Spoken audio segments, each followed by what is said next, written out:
thank you so much, Alessio, for joining. And let's begin the second part of our webinar, and that is learning more about applying or the application process for the colleges, medical colleges in the UK. Over to you. Terrific. Thanks, Devesh. So it's great to see so many students interested in coming to the UK to study medicine. Certainly my personal experience has been a really positive one here. Now, the journey to medicine in the UK, so typically begins from early on in high school, so gaining an insight and thinking that this might be the sort of thing for you. Age 16, 17 is typically when students sit the UCAT test, so at the end of the second last year of high school. And then early on in their final year of high school, students will sit the BMAT exam. So the UCAT and BMAT, as I've alluded to previously, are those two aptitude tests that most UK universities require. And then, of course, in the final year of school, so age 17, 18, is all about the UCAS application and interviews for medical school, and then hopefully performing well in end of school exams, converting those offers into places, and starting at medical school, which is the main goal. So just to recap, the key checkpoints in that timeline are all about gaining and developing an insight into medicine, sitting the relevant aptitude tests, strategically submitting the UCAS application, and passing the interview stage. And I will say from my personal experience that the process is quite standardized in the UK. It's fairly well laid out, and there's such a great variety of different medical schools in the UK. So you really are a little bit spoiled for choice. And as a result, personally, something that I found quite difficult was narrowing down which ones I would be most interested in applying to. So coming back to this strategic application is really important. And I'll, throughout today, be sort of peppering in some anecdotes to hopefully help you guys in making sure that your application can be as tailored to yourself and as strategic or specific as possible. So those first 3 points there, developing your insights, that could include work experience and reading, etc. Those aptitude tests, UCAT, BMAT, and then the application, which includes a personal statement, is all geared towards securing an interview. And once you've got the interview, it's about securing an offer. Because the university will then say, for instance, if you're an A-level student, that you would need to get an A star and 2 A's at A-level after the interview, and then you've got a place. So you need to meet their offer. So for the application statistics in the UK for entry into medicine at the end of next month, so 2021, you can see that there's been a big increase in local applicants, so UK students applying. There's been a decrease in EU applicants, and there's also been a slight increase in the non-EU applicants. But overall, we can see that medical courses in the UK are under high demand, and there's a 21% increase this year, which is exciting that so many people are considering this career, but also means that we need to make sure that our applications now are as top-notch as they can possibly be. And I'm going to help explain how to do that a bit today. So we alluded at the end of last session and in the Q&A to some of the different pathways into becoming a doctor in the UK. Now, there's undergraduate routes, and many of these undergraduate universities also offer postgraduate medicine. Some universities, like Swansea and Warwick, you can see there, are postgraduate only, and some are international only as well. Okay, and you can see the big blue dot here is London. So this is just to illustrate that there are 5 medical schools in the London area. So you can see I'm at UCL here in up in North London around there. Okay, so as you can see as well, lots of universities spread up and down the country, plenty of choice in the UK. Perhaps the hardest thing is actually choosing a medical school. And remember, through UCAS, you can apply to 4 medical schools and then 1 fifth choice, so non-medical alternative course. So for example, a biomedical sciences, an anatomy course, etc. You can select up to 4 medical schools, as I've been explaining here. If you're considering Oxbridge, importantly, you are only allowed to apply to one of Oxford and Cambridge in your application. And you would need to make sure that your application is strategic. So the great thing about the UCAT aptitude test is that you sit it in the summer, the UK summer, before you apply for medical school. As soon as you come out of that test, you get your score. Different universities will use that score in different ways.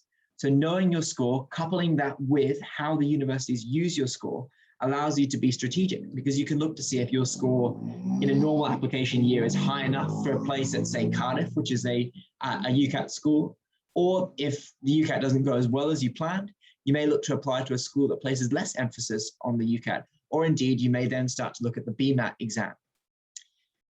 And of course, that one alternative course will be something medicine or science related, because remember, they will be receiving that same personal statement. And we had a great question on that come up in the Q&A. A top tip from us is to avoid choosing more than 2 BMAT universities. So BMAT is the other aptitude test that some universities require, and you will not receive your BMAT score until after you've submitted your application. Indeed, you submit your application before you even take the BMAT test. So it's a little bit of a gamble. And if you've got a strong UCAT, we would recommend that you make sure that you've got some really strong UCAT requiring medical schools on your application form, because you'd want to just guarantee a place somewhere for medical school. Now, a little bit more on UCAS. So unless you're applying to a private university in the UK, all applications are made through the central UCAS system. And this is the portal on which you can select the medical schools you wish to apply for and submit your personal statements. Remember, it's one UCAS application that goes to all 5 of the universities, 4 of whom are going to be medical schools.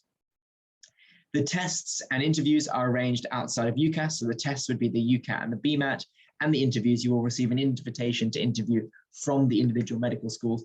And in a normal year, they would be on university campus. Of course, COVID has thrown that into disarray, and there's now some options to do online interviews at the moment.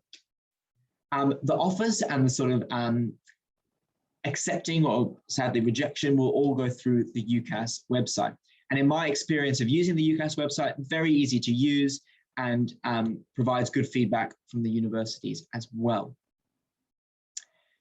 So the course structure in the UK, there's essentially 3 types of medical school programs in the UK. There's traditional medical courses, which means that in a 6-year undergraduate course, or a 5-year undergraduate course, I should say, you would normally spend the first 2 years learning the basic science. It's a little bit biomedical science with an applied theme, because obviously you're looking to use that knowledge in clinics. So the first 2 years is all about learning kind of the underlying science.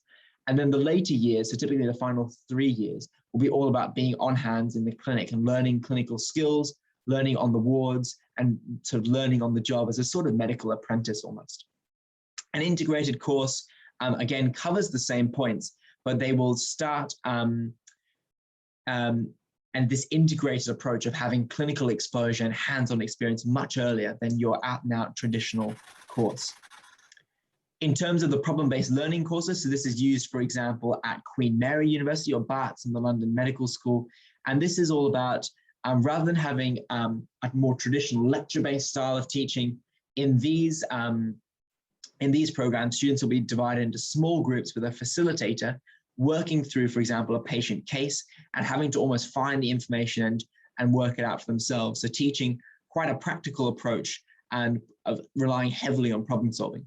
Now, of course, problem-based learning may not be for you. Indeed, a traditional course may not be for you, and an integrated course may not be for you. But one of these 3 courses, when you have a look at the ins and outs of how they work, one of them is certainly going to appeal to you, and maybe 2, 3, or all of them will as well. So it's important when you're applying that you make sure you're applying to a university that's teaching in a way that you think is going to give you the best exposure.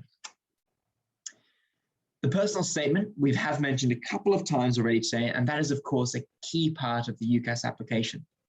Importantly for you, it's your first point of interaction with the university. It's only 4,000 characters long, so not even a word limit, characters. And that typically comes in about 1 page of typed A4 or around 500 words.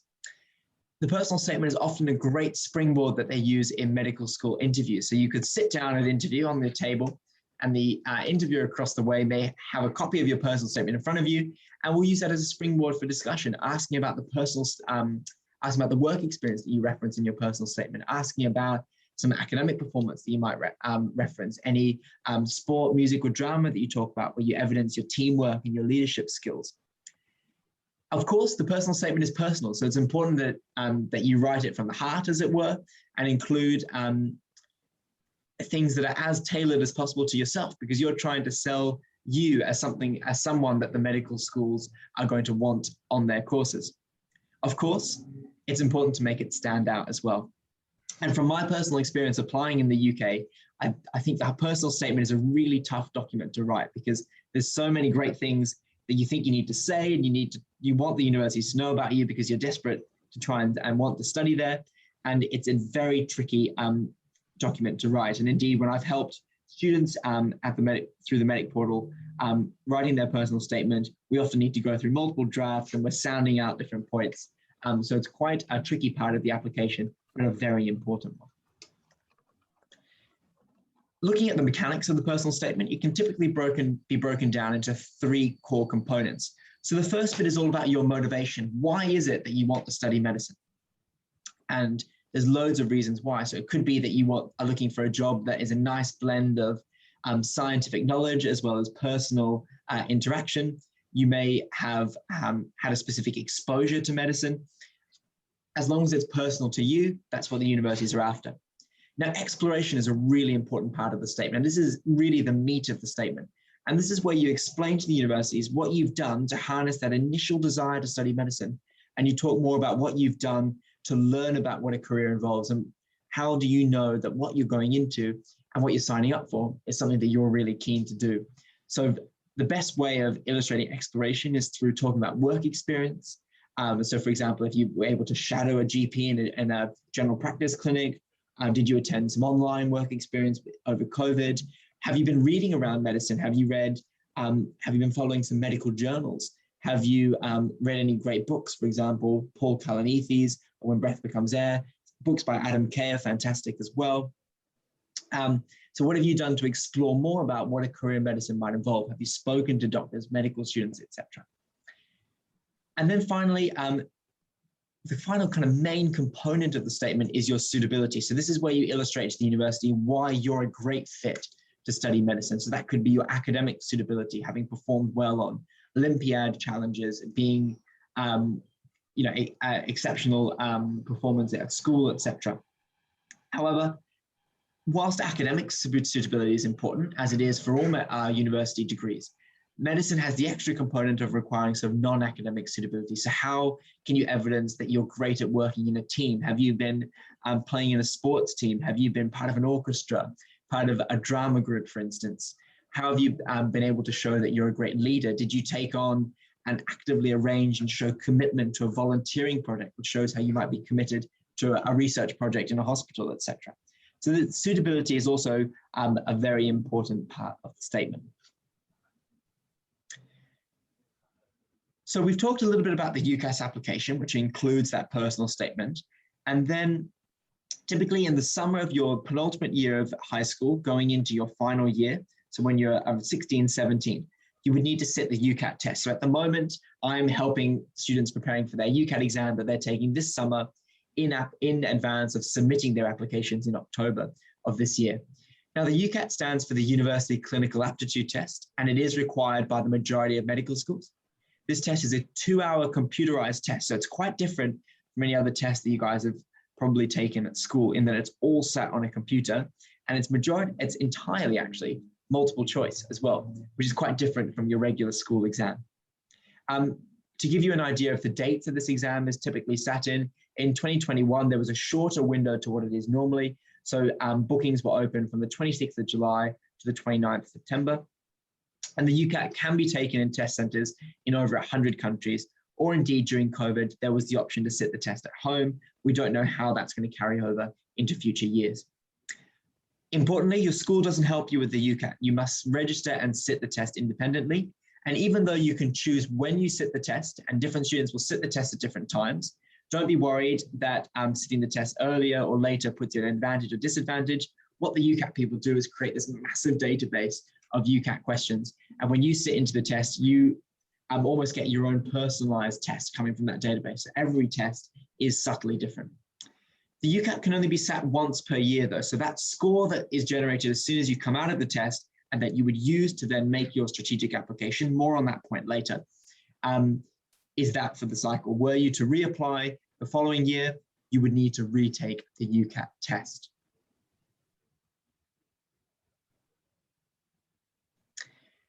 Okay, talking also about the BMAT. So the UCAT is required by the vast majority of medical schools in the UK. However, there are some universities, for instance, UCL, where I'm studying, that require the BMAT test. And this stands for the Biomedical Admissions Test.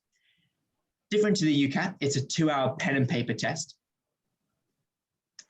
combining knowledge and aptitude, whereas the UCAT is sort of raw aptitude. The BMAT also has a scientific knowledge component, with section 3 of the BMAT also including an essay question. And this is all about focusing on using logic and applying existing knowledge to difficult situations. Like the UCAT, the BMAT is an aptitude test ultimately designed to try and find the best potential doctors. And the test is divided into 3 sections. So section 1, all about critical thinking and problem solving, it's an hour long. The section 2, which is half an hour, is all about scientific knowledge and application. And then section 3, another half-hour section, is a very short essay, all about showing how you can structure a logical argument. Now, again, the UCAT here and the BMAT, they're tricky tests to prepare for, and they do require time and specific focus on those tests. I certainly know from my experience and having prepared students for both of these aptitude tests through courses and individual lessons, that students will typically find one of them easier than the other. The UCAT in particular is quite abstract and does require a lot of practice to get used to. However, typically you can't avoid not sitting both of them. Some students choose to only take the UCAT. However, the majority tend to go for the BMAT and the UCAT in my experience.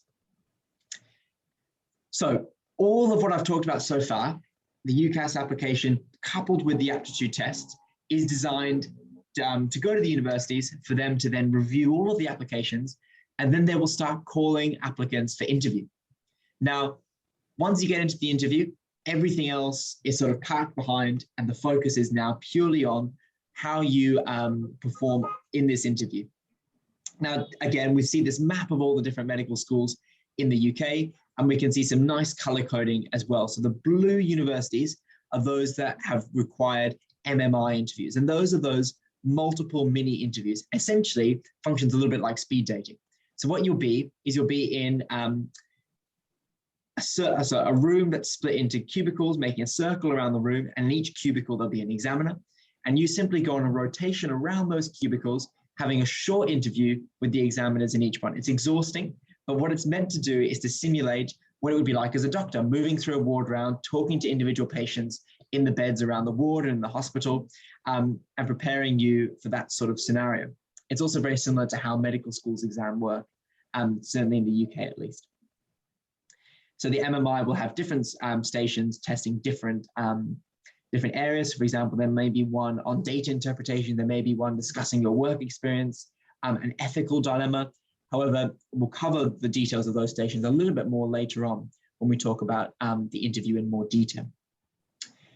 Other universities you can see indicated in red here, a panel-based interview, and this is what you would consider to be your more traditional style of interview, where you sit at a table and you have, for instance, 3 professors or doctors across the way from you, and they pose you questions based on your personal statement, your application, trying to find out more about you. It's the sort of the classic job interview style of setup. However, of course, this is for medical school. In yellow as well, we can see Edinburgh, who use an assessment day. Okay, so just to talk another quick overview of these different interview types. So panel interviews are typically 15 to 30 minutes long.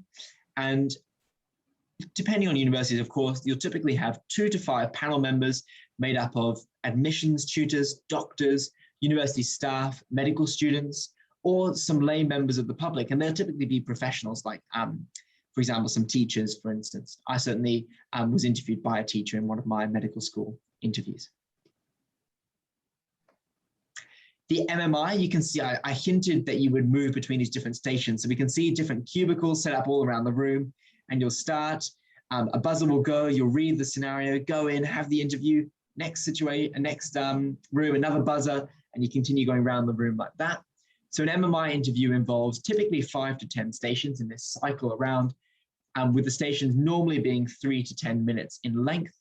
So these are focused, shorter interviews looking at a specific facet of your application or a specific skill that they want to assess.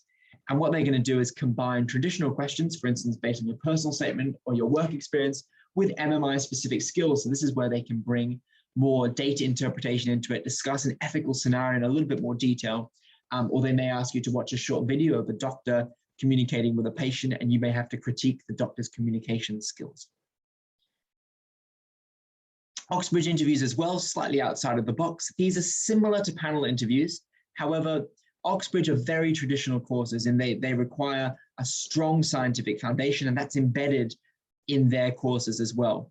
So the interviewers, I should say, will mainly be scientists rather than out-and-out clinicians, and Oxbridge like to ask these lateral thinking questions. So what they try to do is mimic a mini tutorial, which is the style of teaching at these universities. And there are, of course, subtle differences between Oxford and Cambridge. So we can see this quote here. So what they're looking for is your ability to see both sides of an argument, think on your feet, explain your views to others, and present information and cope with pressure.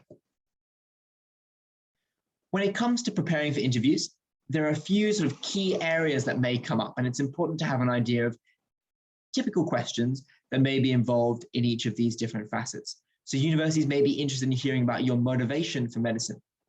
And often this can be sort of you explaining why you want to be a doctor. So that's a classic question. You may sit down, they'll say good morning, good afternoon to you, and then they might informally ask, oh, so why medicine? And it's important to have a solid answer to that, because of course, that's the point of being in the room with them. Universities will also be interested in asking about your work experience and insight, what insight have you already obtained into a career. And I hinted that that could be through any reading that you've done, work experience, volunteering. So for instance, in the lead up to my application, I was, so prior to sort of considering medicine, I was volunteering in a local primary school, teaching phonics reading to young students. And then later on, I actually did some volunteering in a care home as well. So these volunteering experiences also give you a terrific insight into what a career in healthcare as a health professional may involve. The medical schools may ask you questions relating to professionalism. So they may present ethical scenarios, or they may show you a video, an excerpt from a consultation. You may be asked to discuss how well or poorly the people in the video may have performed there. They may assess your empathy. But again, typically this will come under an ethical scenario. You may be asked to explain or teach something. So a classic MMI station might be that you come into the scenario and there's a person in the room who you're told has a hearing difficulty. And you may need to explain to them how to play noughts and crosses, for example. So quite a simple game. And you would need to take and adapt your communication for somebody who is hard of hearing. And this is not only testing your problem-solving skills, it's testing your communication skills, how you empathize and sympathize with that person, as well as how good you are at explaining. So you can see that they're throwing some pretty unfamiliar circumstances at you. Breaking bad news is also a critical station in interviews. And of course, we can see how doctors in their professional lives often have to break sort of sad, unfortunate news to families. So a typical MMI scenario might be that you come into the room and you're told that, for instance, the man or the lady in the station has recently lost their dog. And for instance, you may be the friend who ended up losing the dog for them, and you would have to break the news to that particular person. Again, testing your communication, how you show your empathy, problem solving, coming under this breaking bad news umbrella.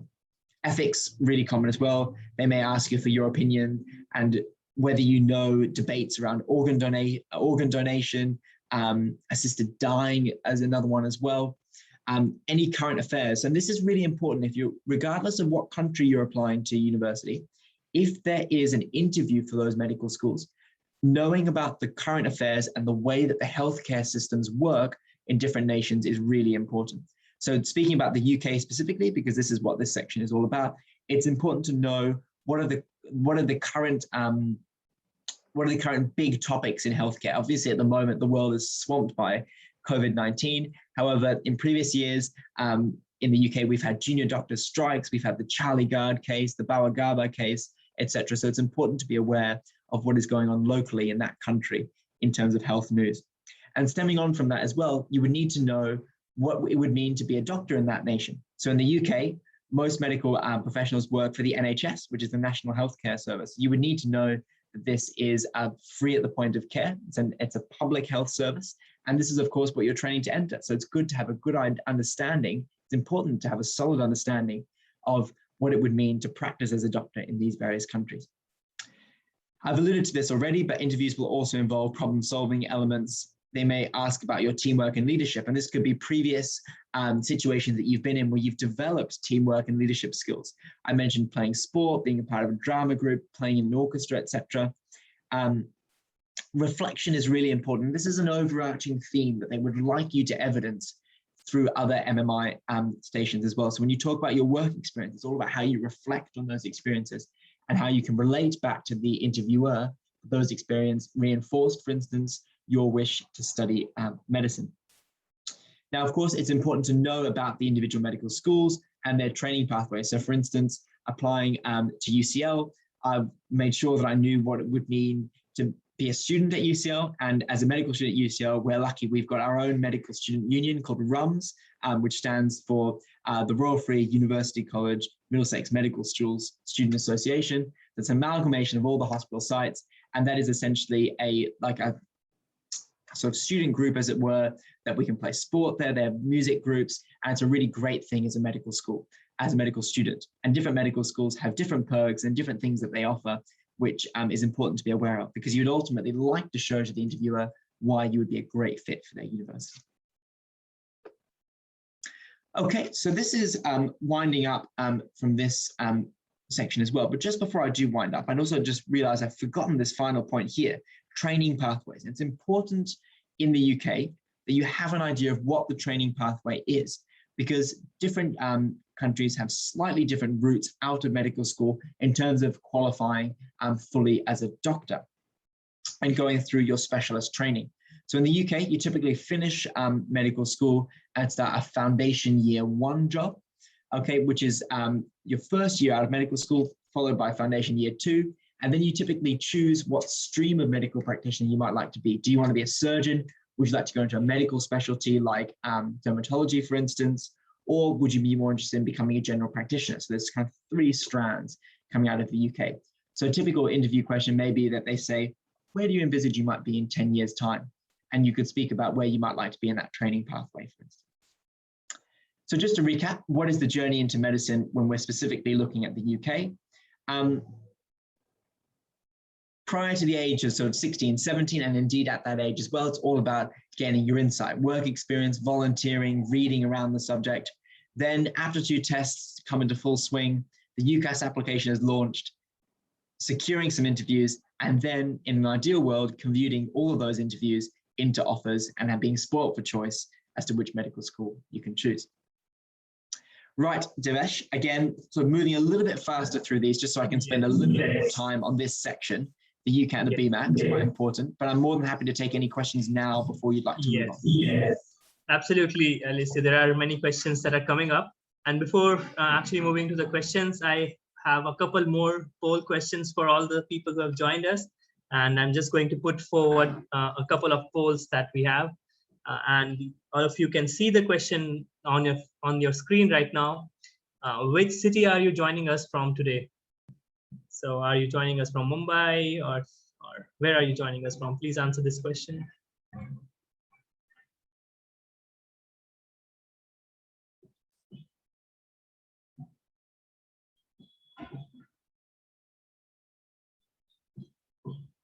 Okay, another 10 seconds.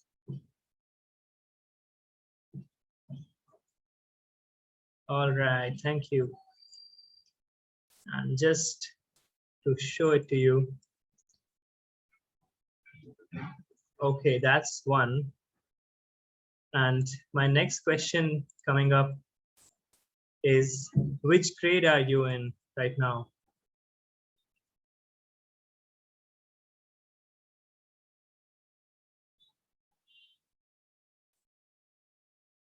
Okay. Yes, another 10 seconds before I end the poll.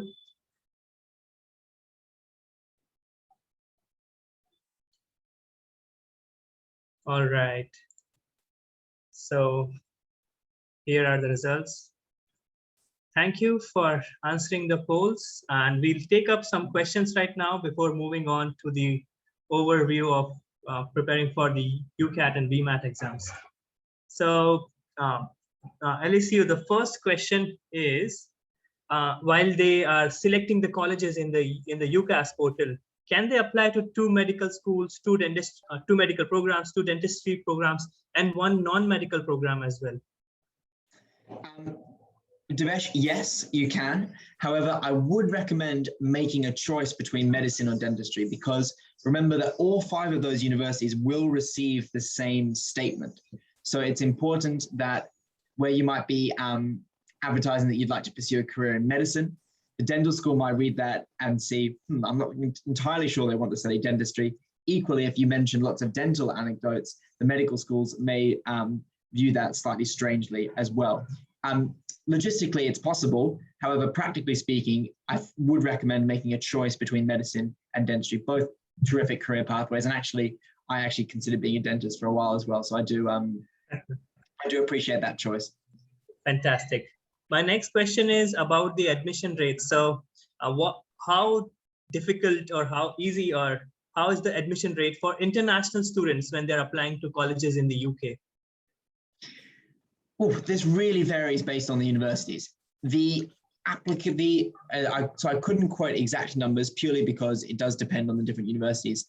As a general rule, it is more competitive for international applicants than local applicants. And this is because UK medical schools have a quota on the number of international applicants that they can accept.